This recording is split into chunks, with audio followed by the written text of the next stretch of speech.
Cora Ellison had paid $96 in county tax on the same 160 acres for 11 years. The same figure, every year. She paid it on time, and twice she paid it early. Then the new card came in the mailbox at the end of the lane. She carried it up to the house without opening it.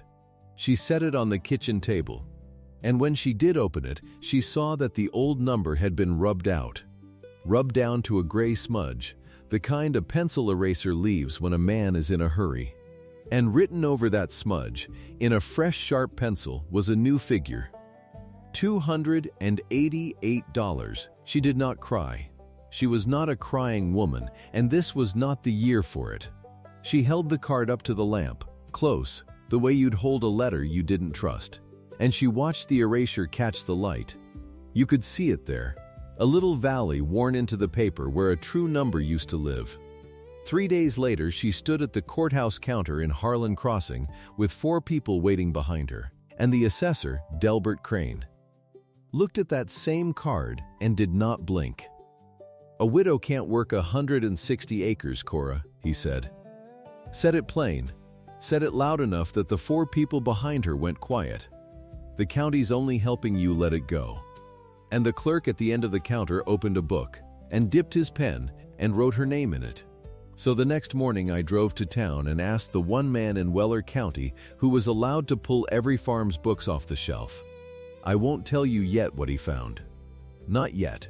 But if you believe quiet people read the fine print, this story is for you. Before we go on, do me one small thing. Subscribe, so the county can't bury a story like this again. And comment the town you're watching from. I want to see how far this one travels. Tell me your town, and then come back, because you need to hear how it ended. Now, let me take you back to the beginning. To the box. The box had held tobacco once. Bull Durham, the kind that came in a tin with a little hinged lid that never sat quite flush again after the first year. Tom Ellison had carried that tin home from France in 1919, empty, the tobacco long smoked in a trench outside a town whose name he never could pronounce. He came home with a limp in his right leg and a paper in his coat pocket. The paper was a soldier's homestead claim, 160 acres of Nebraska bottom ground and gumbo out past Harlan Crossing, where the creek ran year-round and nobody had wanted to break it. He wanted it. That was the thing about Tom. He wanted the ground nobody else would take, because he figured a man got a fair start on land like that, land that owed nobody a favor. Cora married him that fall. She was 23. She stood in a rented parlor in a dress her sister let out at the waist, and the preacher asked if she'd take this man, and she looked at his bad leg and his good eyes and she said she would. Then they went out to the claim, and there was nothing there. No house, no fence, no well. Just grass taller than she was, and the creek talking to itself down in the bottom, and a sky that went on until it made your neck ache to look at it. Tom stood in the middle of all that nothing, and he said, well, just that. Well, like he'd been introduced to a stranger he already liked. They broke it by hand.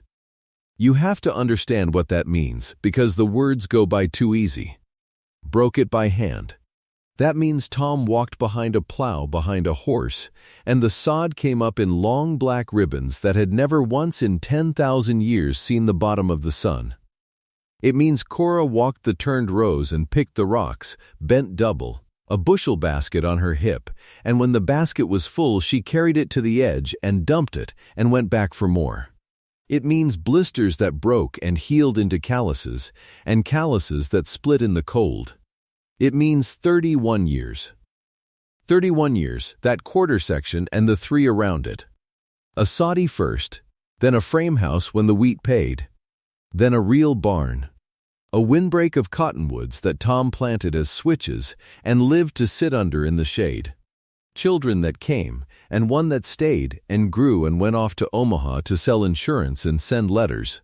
And every single year, no matter the wheat, no matter the drought, no matter the hail that took the whole crop in 31 in about 9 minutes, every year, Tom Ellison drove to town and paid the county its tax. And every year he came home and put the receipt in the tin box. That was his one particular vanity. He was not a vain man about much. But he was proud in a low, private way of paying what he owed and having the paper to prove it. A receipt is a man keeping his word to himself, he told her once. He'd take the little slip the clerk gave him and smooth it on his knee, and read it once out loud like a psalm, and fold it and set it in the tin on top of last year's. 11 years of them, at the end. $96, $96, $96, on down through the stack, in a tobacco tin that still smelled faintly of Bull Durham if you got your nose right down into it. 3 years ago Tom died at the plow turn. It was April. He was turning the team at the end of a row, the way he'd done 10,000 times, and Cora was up at the house, and she looked out the window over the sink and saw the horses standing still at the far end of the field. Just standing. Waiting on a word that wasn't coming. She knew before she got halfway down the row. She knew from how still the horses were. She buried him in the town cemetery under a stone that said his name and the 2 wars' worth of years between his birth and his going. And under that, because she paid the extra for it, 1 word. Veteran, he'd earned the ground under her feet with that word, and she wanted it cut in stone where the weather couldn't rub it out. And then she went home, and it was hers to keep. She paid the tax that first spring alone. $96. She drove the truck to town herself, which took some doing because Tom had always driven, and she ground the gears the whole way and didn't care. She paid it at the counter. She took the receipt. And she drove home and put it in the tin box on top of Tom's last one. And she sat at the kitchen table with the lamp on and she counted them. She counted them the way you'd count a rosary, every slip. 11 now, in her hand, and all the ones before that Tom had kept even from the soddy years, going back and back. She wasn't counting the money. She knew the money. She was counting the years. She was running her thumb over her whole life and his, printed out in a clerk's tired hand, one honest figure at a time. Then she paid it again the next spring. On time. And the box got 1 slip thicker. And this spring the card came with the number rubbed out. Now you understand the box. So let me go on. She sat with that card a long while at the kitchen table. The lamp was on though it was the middle of the afternoon because the day had gone gray. $288. She said the number out loud, once, to the empty kitchen, to see if it sounded any less foolish spoken than written. It did not. The county had never in 11 years valued that land above $96 of tax. Now, in 1 spring, with no new barn, no new well, no crop in the ground that wasn't there last year, the county had tripled it. Somebody had sat at a desk and rubbed out a true number and penciled in 1 3 times its size. Her sister's boy was there that afternoon, Nettie Vance's oldest, dropping off a churn Cora had lent, and he saw the card on the table and he saw her face. "That can't be right, Aunt Cora," he said. "That's got to be a mistake." And Cora said the thing she would remember saying, later, when it all came around. "There's a tin box in the pantry," she said, "that holds every figure this land was ever taxed on, and not one of them near this." She said it plain. She wasn't planning anything. She wasn't clever, not yet. She was just a woman stating a fact she happened to own, the way you'd say the well was 40 feet deep or the North 40 grew the best oats. Every figure this land was ever taxed on, and not one near this. She said it and forgot she'd said it. It was only habit. Tom's habit, worn into her. Keep the paper. The paper doesn't lie. She didn't know yet that habit was going to be the only thing that saved her. She wrote a protest that same night. She was not a fancy hand with words, but she was a plain one, and plain was enough. She wrote it out twice, the first time to get the anger out of it, and the second time to leave the anger on the floor. She wrote that the assessed value of the property known as the Ellison place, 160 acres, section such and such, had been raised from a tax of $96 to a tax of $288 without survey, without improvement, and without cause given. She wrote that she formally protested the change and requested it be reviewed. She dated it. She signed it, Cora M. Ellison, and she put it in an envelope, and she did not sleep much. In the morning she drove to town and she filed it. She filed it at the counter, in the courthouse, and she made the clerk take it in front of her. This was deliberate. She had thought about it in the truck. She was not going to hand this to anybody who could say later they never got it. So she waited until the young clerk, a Hobbs boy, she thought, one of the Hobbses from out east of town, looked up. And she laid the envelope on the counter and said, "This is a written protest of my assessment, and I'd like you to note that you received it." The Hobbs boy looked a little frightened of her. He took it. He wrote something in the margin of a ledger and turned it so she could see. Received, and the date. She read it. She nodded. That was witness number 1, though she didn't have a word like witness in her head yet. She just knew you got a thing in writing when it mattered, because Tom had taught her that a receipt is a man keeping his word to himself. She was halfway to the door when Delbert Crane came out of the back office and saw her. "Cora," he said. Friendly, that was the awful part. He said it friendly. "Come on back a minute." The back office was a smaller room.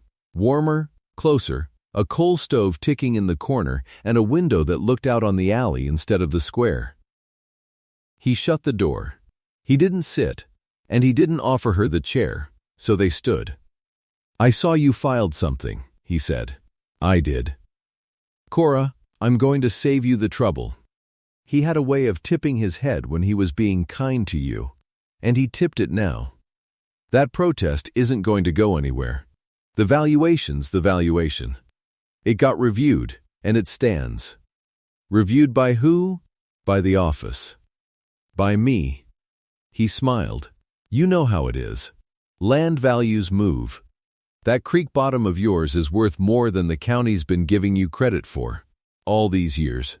In a way, I've been doing you a favor, undervaluing it." Now the books just caught up to the truth. The truth was $96 for 11 years, Cora said.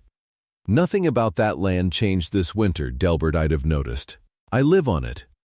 And that was when he said it again, in that smaller room with only the two of them and the coal stove for a witness. "A widow can't work 160 acres, Cora, gentle, so gentle it was worse than a slap.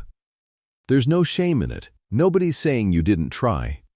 But that's a lot of ground for a woman alone, and the county's not your enemy here. We're just helping you let it go while you still can get something for the buildings." He opened the door for her. "Think on it.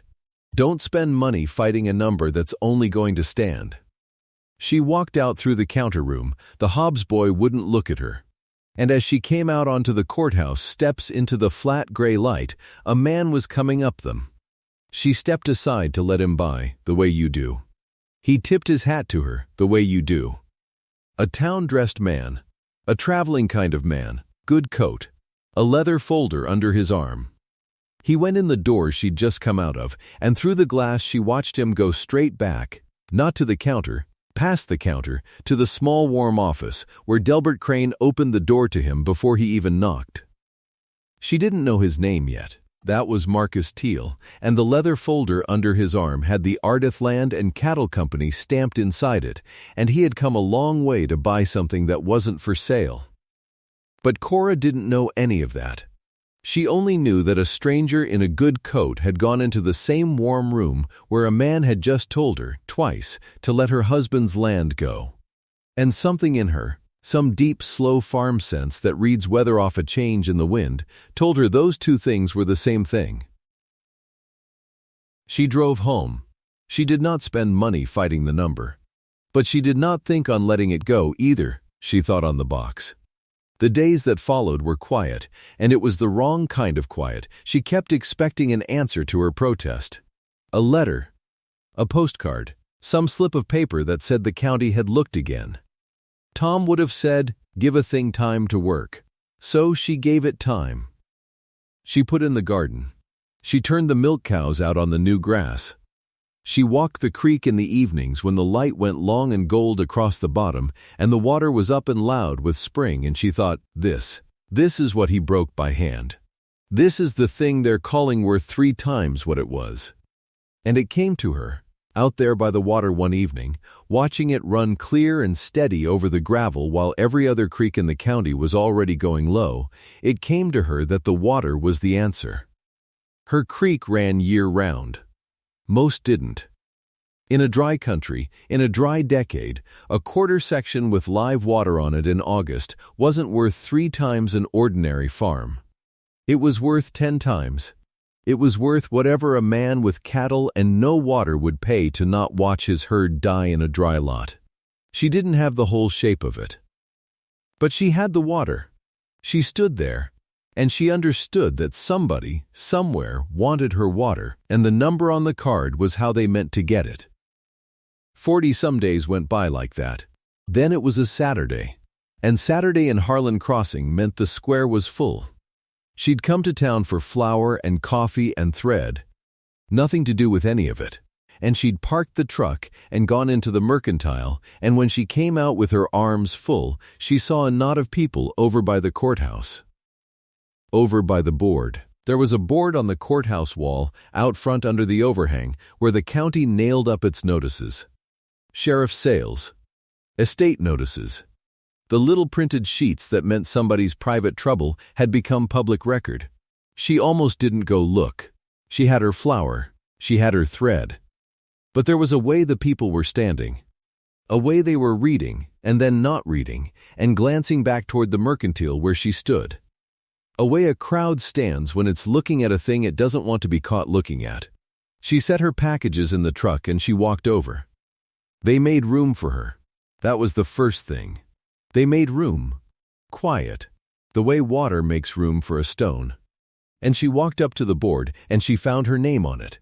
It was printed. That was somehow the worst of it, that somebody had set her name in type. Notice of tax sale. And below that, the county. And the section, and then at Cora Ellison, 160 acres. Delinquent in the amount of $288 to be offered at public sale. And a date. 47 days out. She counted forward in her head without meaning to. Just after harvest. Just when a woman might have hoped to have money and would not. Because the harvest would sell for depression prices and the tax was tripled. Delinquent. She read that word 3 times. Delinquent. Cora Ellison, who had never in her life owed a man $1 past its due. Who had paid this county $96 11 times over and twice early, was posted on the courthouse wall in printed letters for the whole of Weller County to read on a Saturday. As delinquent. She did not cry. I told you she wasn't a crying woman. She stood and she read it once more, all the way through, slow, and around her the square went on. She could feel the neighbors not looking. She could feel it like heat off a stove. Men she'd known 30 years found the toes of their boots real interesting. Women she'd canned beside and buried children beside touched her arm as they passed and murmured something and moved on quick. Because there is nothing so lonely as a name on the sailboard and nobody knows what to say to it. Nettie Vance was there, and Nettie didn't murmur and move on. Nettie stood beside her and read it too, and then Nettie said, "Low and hot. That is a lie, Cora Ellison, and every soul standing here knows it's a lie. It's printed," Cora said. Which wasn't an answer. It was just the thing that was stuck in her. It's printed. They set my name in type. I don't care if it's carved in marble. It's a lie. Nettie's chin was up. Nettie had a temper, and for once Cora was glad of it, glad somebody had the anger she'd left on the kitchen floor 40 nights ago. My place is right up against yours. Same creek, same bottom, better buildings than mine, if we're honest. What are they taxing me? You know what they're taxing me. The same as always. Why's yours tripled and mine not moved $1? And there it was.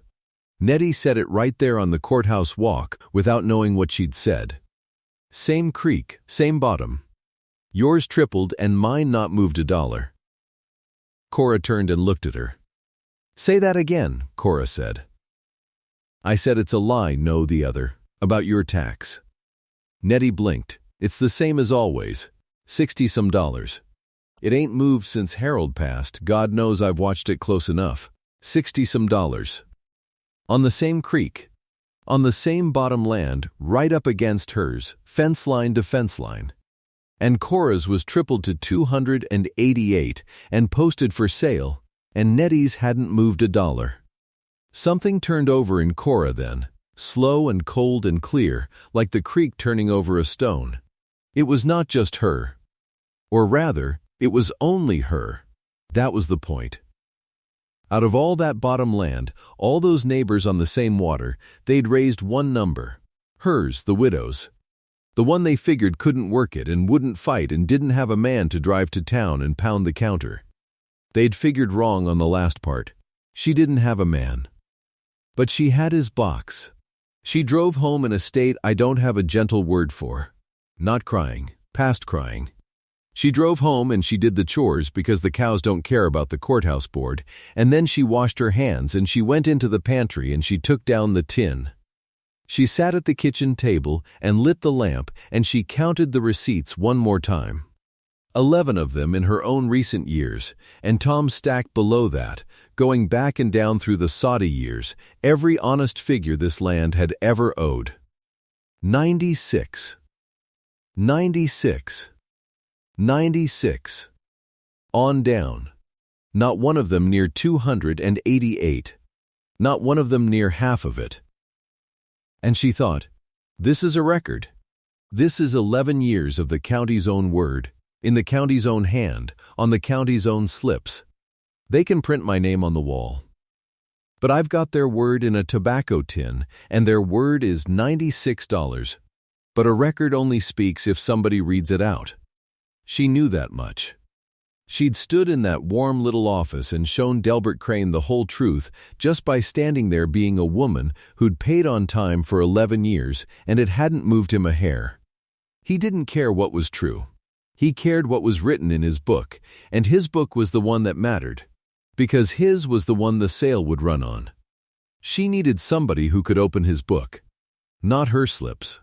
His, the county's own rolls, the whole shelf of them, every farm in Weller County, so a body could set her number down beside Nettie's and beside all the rest on the same water and let the difference tell the story out loud.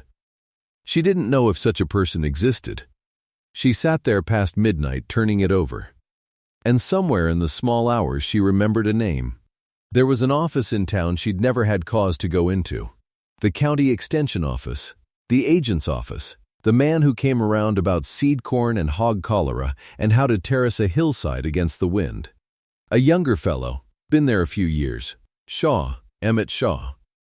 Tom had liked him, in Tom's careful way, said he was book smart but not too proud to get in the dirt. Which from Tom was high praise.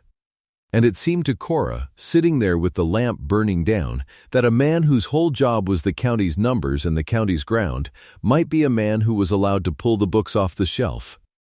She didn't know if he'd help her. She didn't know if he could. But she was done waiting on a protest that was never going to be answered, and done being talked to gentle in a small warm room, and done reading her own name in type on a wall. In the morning she put the tin box on the seat of the truck beside her, and she drove to town, and she went to find the one man in Weller County who was allowed to read every farm's books off the shelf.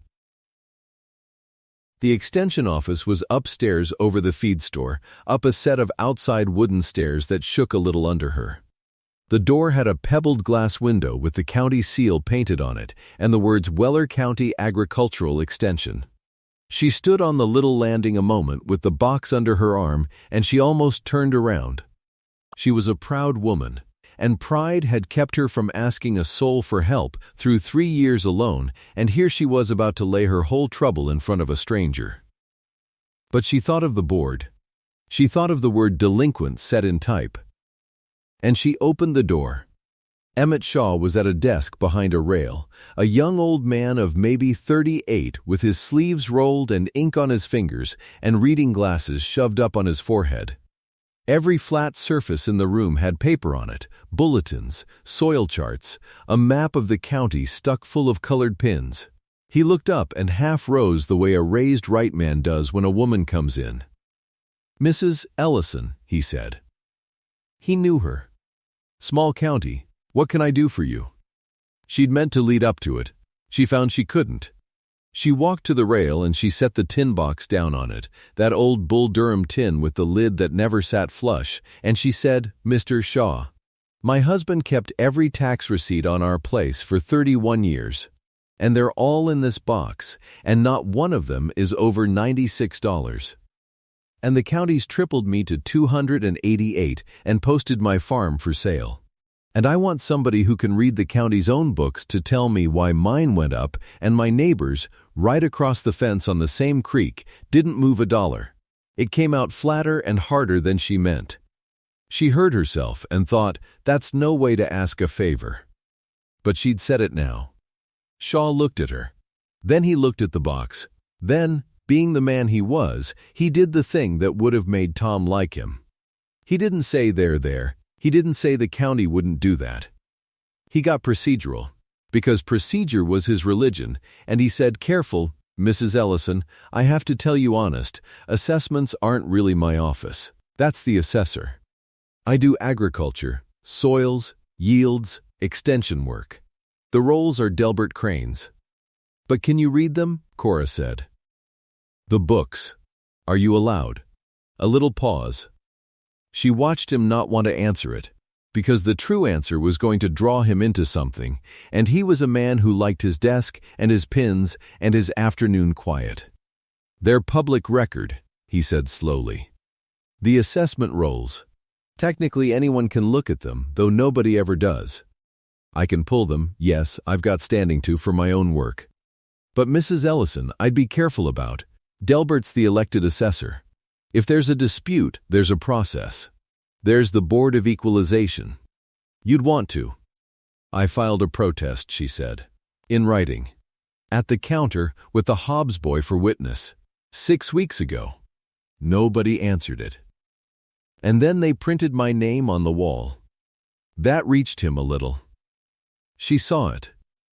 The procedure man in him didn't like a protest going unanswered. That was a gear slipped, a form not followed. But he still had 1 foot back toward his quiet desk, and she could feel him about to say something kind and useless. So she opened the box. She didn't plan it as a play. She just wanted him to see. She thumbed the flush lid up, and she took out the receipts, and she began to lay them on the rail in a row, oldest her hand could reach to newest, the way she'd counted them 100 nights. And the top one, this spring's, was gone. She'd not paid this spring. There was nothing to pay honestly. The number was a lie, so the newest thing in the box was last year's. And under it the year before, 96, 96, and there beside the receipts was the card. The new card. She hadn't meant to bring the card out, but it came out with them, and she set it down at the end of the row. And Shaw came around the rail to look, because you can't read paper across a counter, and he bent over the little row of the county's own word, going back and back. And then he picked up the card. The new one. The tripled one. He held it, and the light from the window over the feed store was coming in low and morning slantwise, and he tipped it without thinking the way you'd tip anything you're trying to read. And the light raked across it. And he stopped, because the erasure caught the light. She watched him see it. She watched him go still exactly the way she had gone still at her own kitchen table with the lamp. He was seeing the little worn valley in the paper where a true number used to be. He was seeing that somebody had rubbed out one figure and penciled another over the ghost of it, and that the county's cards were not supposed to have ghosts on them. Because a valuation is entered once, clean, from the survey, it is not rubbed out and tripled in a fresh hand over the smudge of the old. "Who filled this card out?" Shaw said. Quiet now.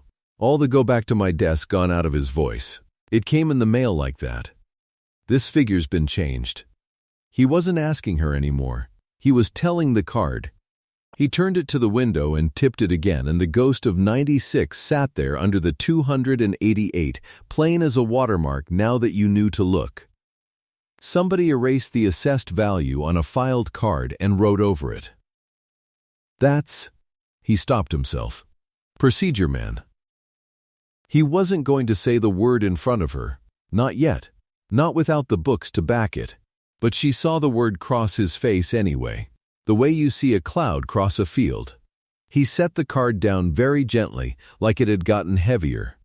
"Mrs. Ellison," he said, "how much land does your neighbor have on that creek? The one whose tax didn't move." "Nettie Vance.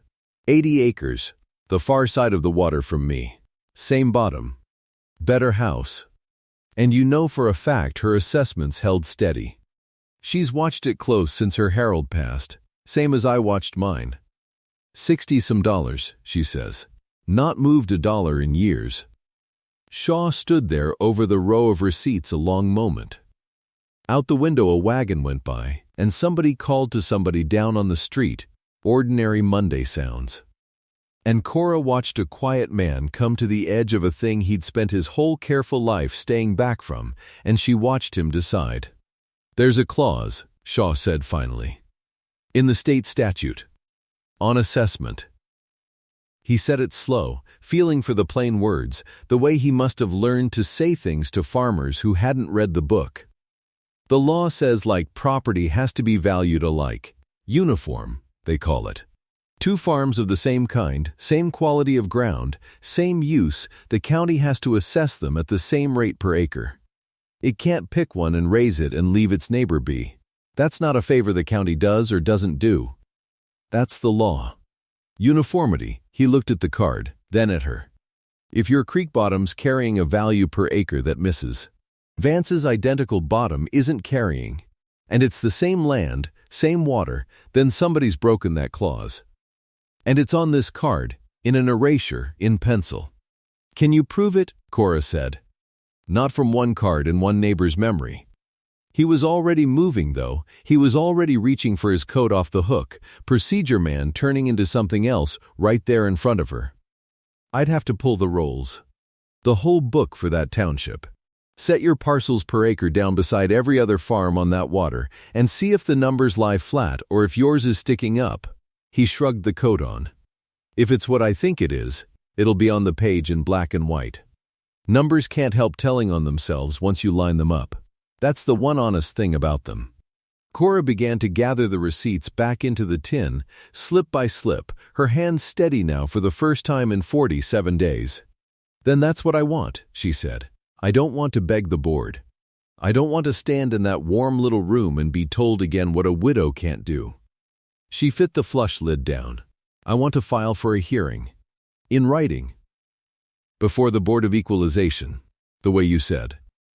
And I want you to pull the comparable farms and lay them open beside my card. And let the numbers tell on themselves in front of the whole county in the same room where they read my name off the wall." Shaw looked at her, this hard, steady woman with a tobacco tin under her arm, and something in him settled, and he said, "All right. Just that. All right, Mrs. Ellison. Write your request.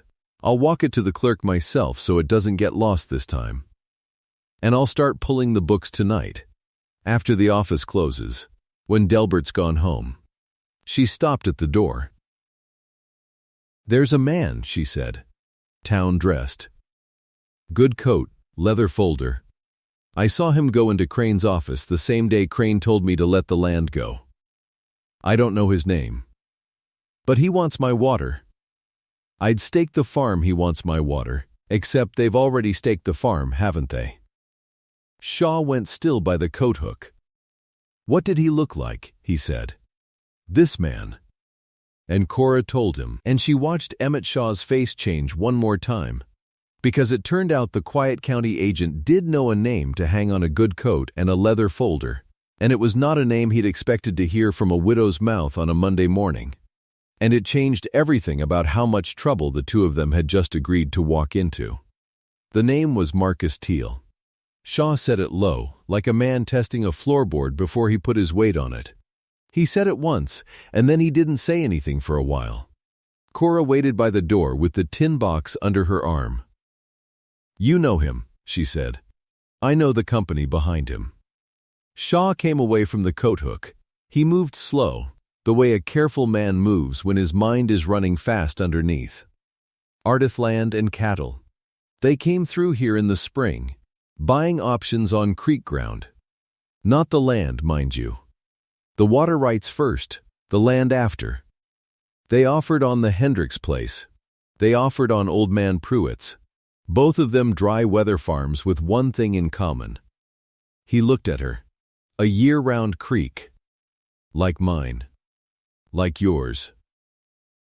He rubbed his jaw. Only Pruitt and Hendricks could say no, because nobody had put their names on a courthouse wall.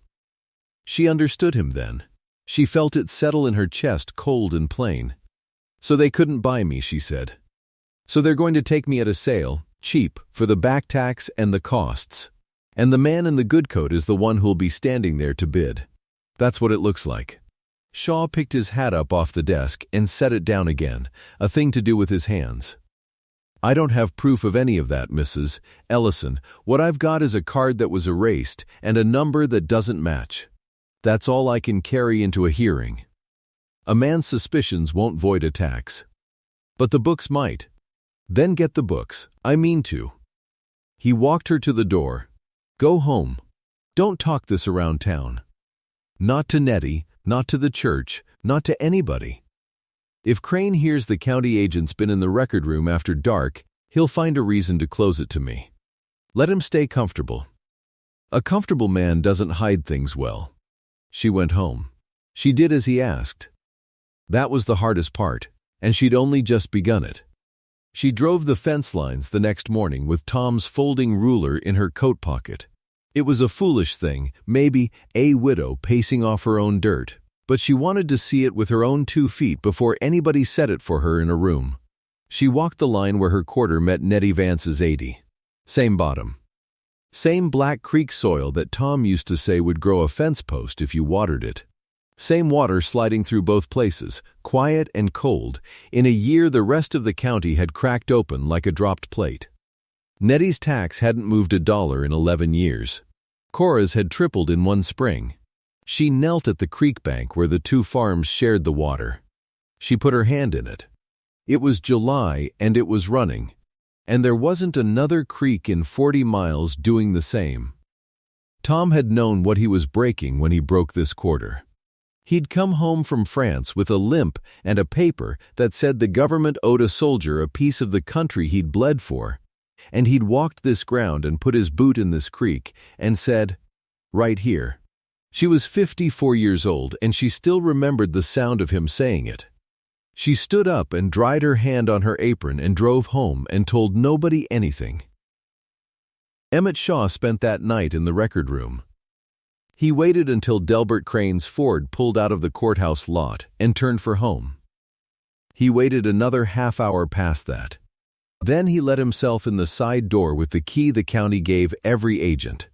And he climbed the back stairs to the room where the assessment books stood on their long shelves, spine out, township by township, a whole county's worth of what everybody owed written down in pencil and never meant to be read side by anybody who cared. He lit the one lamp and turned it low. He started with her township. He found the Ellison quarter first because he was looking for it. Her creek bottom, penciled in at $19 the acre. He wrote the figure down. Then he went looking for the farms that touched the same water. Nettie Vance's 80, $6 the acre.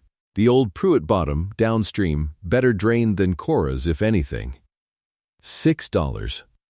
The Hendricks place, the same creek a mile on. $6. He sat down on the janitor's stool and looked at the 4 figures in his own handwriting. 3 6s and a 19. Like land, same water, same township, same soil, same year. And one of them raised past all reason, and only one of them with a sale notice on the wall. The state had a clause for exactly this. He'd read it 100 times and never had cause to use it. Assessments on property of like kind and quality shall be uniform. Not fair, the law didn't promise fair. Uniform, the same. 6 had to be 6 or 19 had to be 19, and you did not get to pick and choose which farmer paid 3 times his neighbor because you wanted what ran under his ground. He was still sitting there when he heard the janitor's keys down the hall. He killed the lamp. He stood in the dark against the shelf with his heart going and listened to the old man work his way along the corridor, trying doors, checking the latches, humming something tuneless to himself. The keys came to the record room door. The knob turned. Shaw stood 4 feet away and did not breathe. The old man leaned in, looked at a room he thought was empty, and pulled the door shut, and Shaw heard the lock turn over. He waited until the humming faded down the stairs. Then he lit the lamp again. And he laid the books out flat, and with the little folding camera he'd carried up from his office, he photographed every page. Nettie's 6. Pruitt's 6. Hendrix's 6. And the Ellison 19, the erasure faint but there on the working card, a gray ghost of a number under the new one, if you held it to the light. He photographed that twice. He let himself out the window over the porch roof and dropped down into the alley and walked home the long way, and he told nobody anything either. The two of them carried it for the better part of 3 weeks. That was the strangest stretch of the whole business, and Cora would think about it afterward more than she thought about the hearing. Because nothing happened. That was the point of it. Nothing was allowed to happen where a soul could see. Crane stayed smug. She made herself go into town twice a week the way she always had, and twice she passed him on the courthouse steps. And both times he touched his hat brim and told her there was still time to be sensible about the land. "No shame in it, Cora," he said. "A woman your age." And she said thank you, Delbert, and let him think he'd won, because a comfortable man doesn't hide things well, and she wanted him comfortable clear up to the last hour. She baked. She carried a pie down to Nettie's and sat in Nettie's kitchen and talked about the corn and the weather and Nettie's grandbaby coming in the fall. And she did not say one word about the books or the camera or the $19 an acre, though it sat behind her teeth the whole afternoon.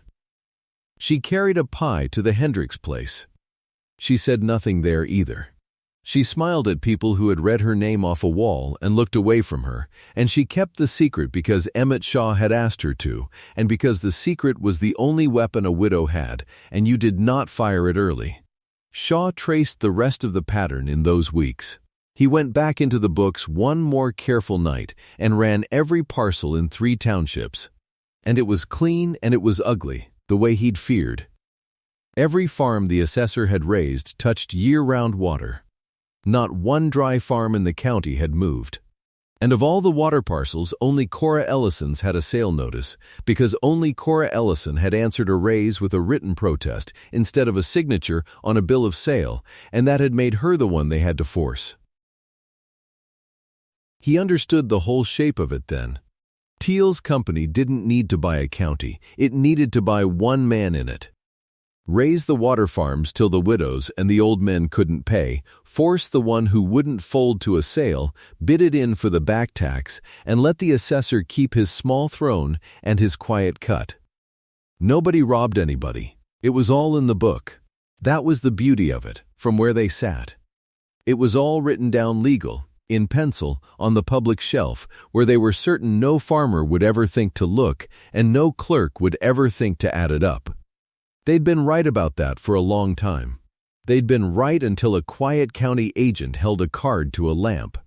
Shaw filed the hearing request himself and walked it to the counter, and this time the Hobbs boy logged it in the margin with the date, and this time it did not get lost. The Board of Equalization would sit in 3 weeks. In the courthouse. In the big room. The same room where her name had gone up on the wall. Cora asked him once, near the end of the waiting, whether he was afraid. They were on her porch. He'd come out to tell her the date was set. "For my job?" "Some." He turned his hat in his hands. "Crane can make a county agent's life small if he wants to. But I took an oath about honest books, Mrs. Ellison, same as any man in an office takes. I've spent 11 years keeping the numbers straight and never once had to stand up for them." He looked out at her creek bottom, green in a brown year. "Feels late to start being afraid of the one time it mattered." She gave him coffee. Neither of them said much after that. They didn't need to. The morning of the hearing the room was full. She hadn't expected that. She'd expected the board and the clerk and Crane and maybe the town coat man, and instead the benches were full. Because Nettie Vance had talked. Quietly, the way country women talk, and the water parcel families had come. The Pruitts. The Hendricks. Old men in their one good shirt. Farm wives with their hands folded. They filled the benches on Cora's side of the room, and they nodded to her when she came in, and this time not one of them looked away. She sat at the front with the tin box on her lap. Delbert Crane sat across the aisle with his assessment ledger and his certainty. He looked easy. He looked like a man come to correct a small clerical bother and be home for dinner. And behind him, near the back, in a good coat, with a leather folder stamped Ardith Land and Cattle Company across his knees, sat Marcus Teal, come to watch the sale get one step closer. Come to see the widow finally beaten in a room. Cora saw him. She did not let her face do anything at all. There was a man she didn't know at the side table. Plain suit, thin, a satchel of his own. Shaw had told her he'd be there. The state tax examiner, in the county on other business, invited Quiet to sit in, just to observe. Shaw had wanted him in the room. Cora understood why now. The board chairman called it to order and read the matter. Protest of assessment, the Ellison quarter, township so-and-so. He asked was there anyone to speak. Emmett Shaw stood up. He didn't make a speech. That wasn't in him, and he knew it wasn't his strength, so he didn't try. He carried the books up instead. He'd brought the actual assessment ledgers off the shelf, with the county's leave, and he laid them open on the long table in front of the board, one beside the other, and he laid Cora's working card down at the end of the row. "I'm going to read you 4 numbers," he said. Same creek, same bottom land, same township, same year. He put his finger on the first book. Nettie Vance, 80 acres of creek bottom. $6 the acre. He moved his hand. The Pruitt bottom. $6 the acre. He moved it again. The Hendricks place. $6 the acre. He came to the card at the end. The Ellison quarter. $19 the acre. The room was quiet. He let it be quiet. "The state statute on this is 1 sentence long," Shaw said. "Assessments on property of like kind and quality shall be uniform. It doesn't say fair. It says uniform. Same land, same number. 6 or 19, but the same for all of it." He looked at the board, one man to the next. "There is no soil test, no survey, no drainage report in this county's file that makes Mrs.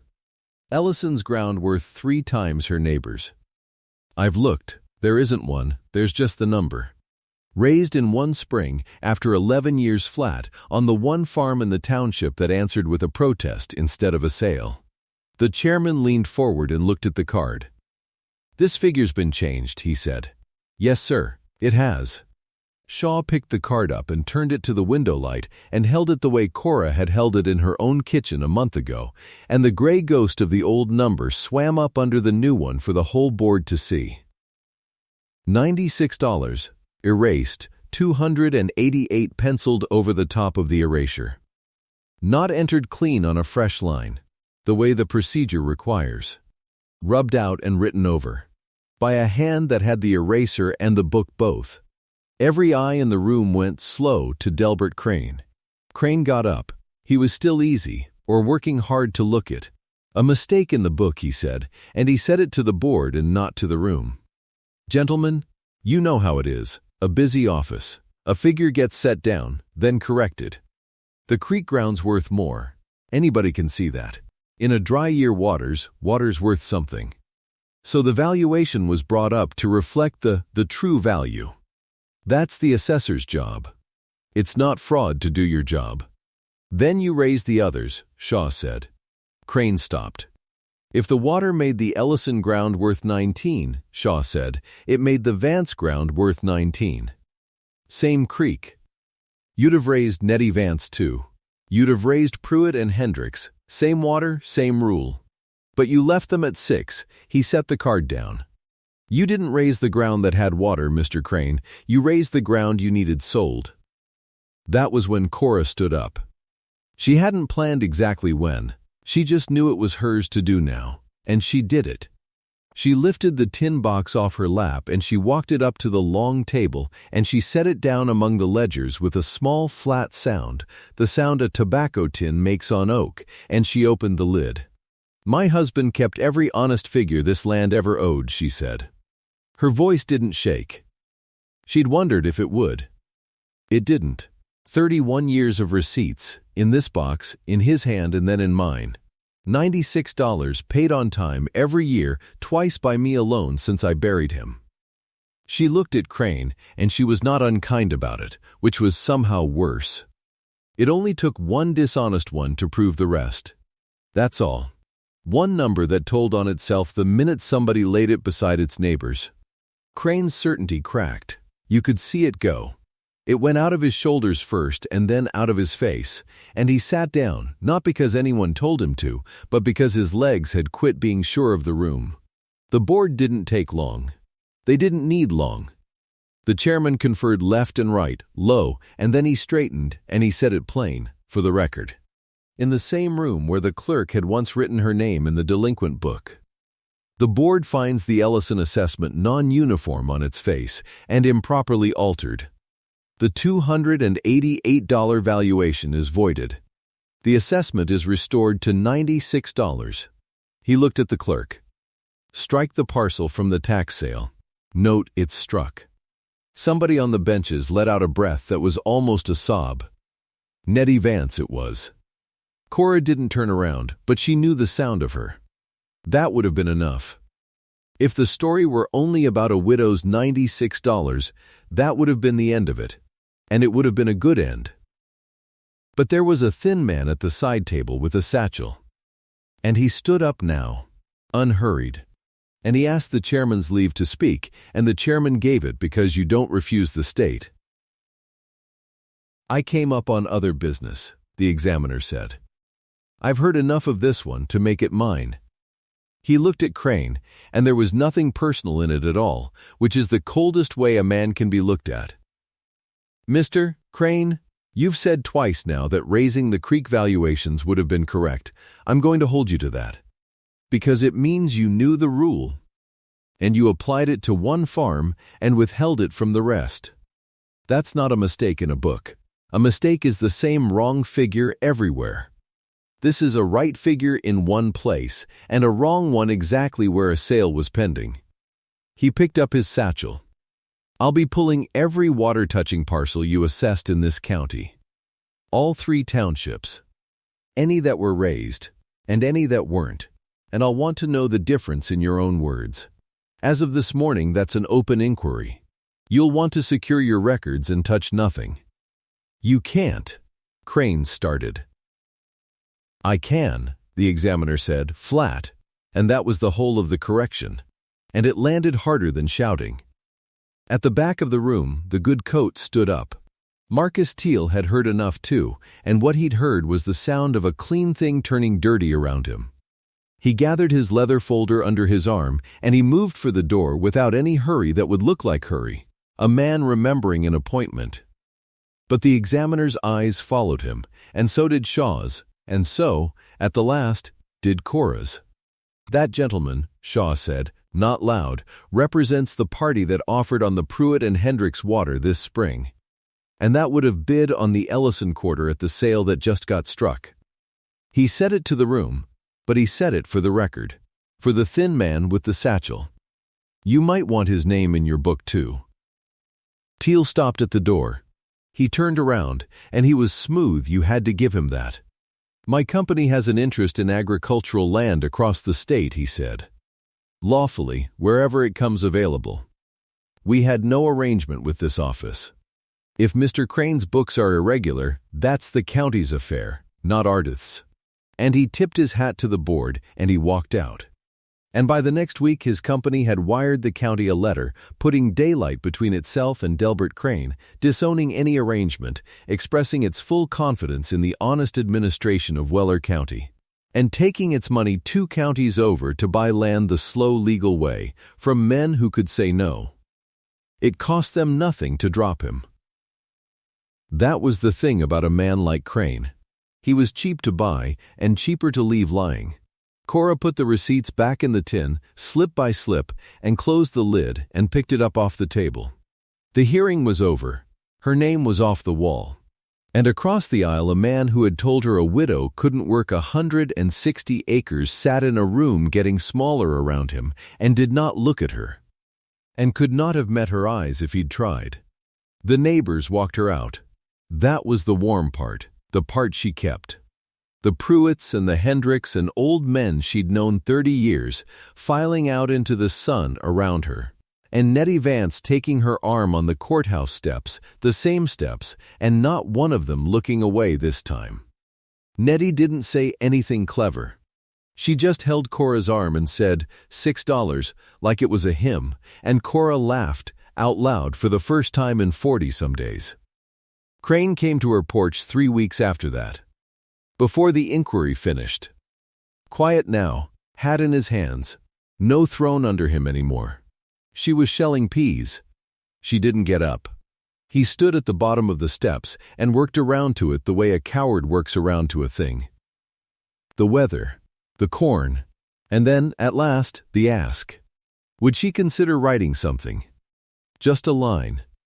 That she held no personal grievance against him. That it had been a matter of the books, honest disagreement, nothing between them as neighbors. It would help, he said, with the state, given everything. She looked at him a while. She wasn't cruel. She'd never once been cruel in this whole business, and she wasn't going to start on her own porch.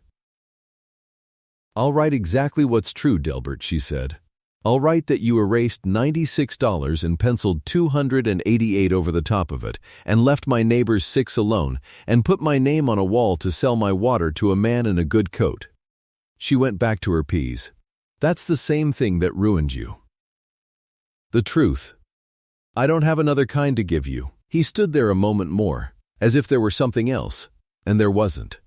And Cora Ellison reached over and closed the screen door, not hard, just closed it, the small sound of a latch, and went on shelling her peas on the other side of it while he found his own way back down the lane. The county found him a smaller room than the one he'd put her in. That was how she said it afterward, the once she said it at all.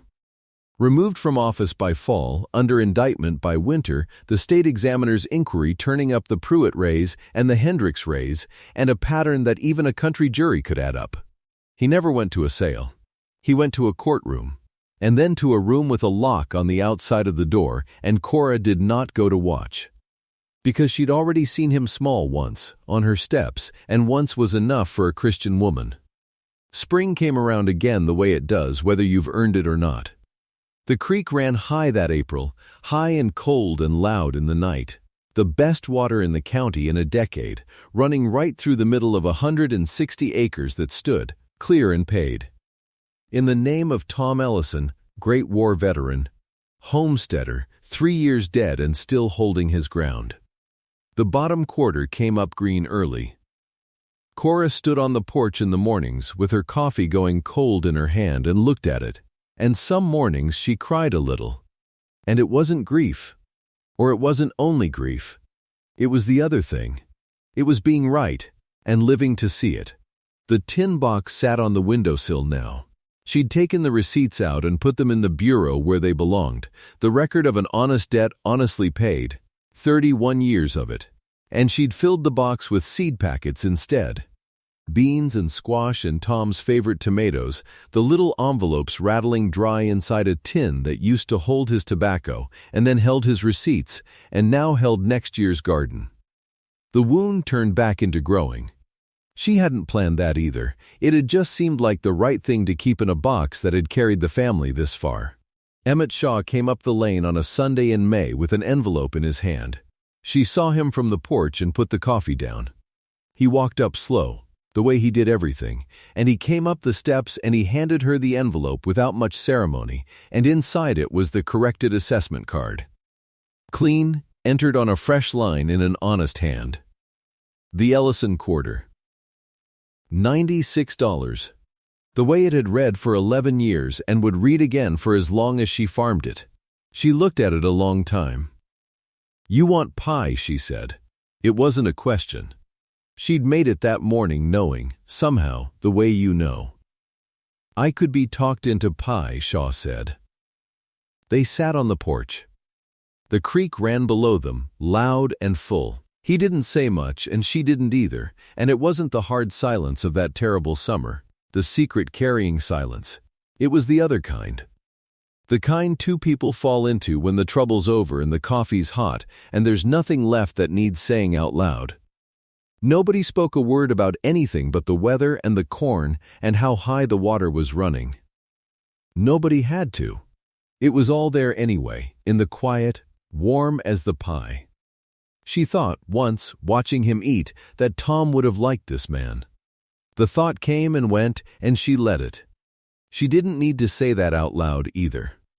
Here's the whole of it, if you want it in one line. The way my mother used to give me a thing in one line and let it sit. What's honestly earned answers for itself when the reading is honest. Cora Ellison paid $96 a year for 31 years and kept the papers and told the truth, and it took one crooked number laid beside 3 straight ones to bring a man down and hand a widow back her water. The record was always going to tell. It only needed somebody quiet enough to read it, and stubborn enough to make the county read it too. The land's still in Tom's name. The creek still runs, and the tin box on the windowsill is full of seed, waiting on the ground to warm. If this one traveled to you, if you know a Cora, or you are one, or you just believe the quiet ones read the fine print in the end, comment the town you're watching from. I'd like to see how far a widow's $96 can carry.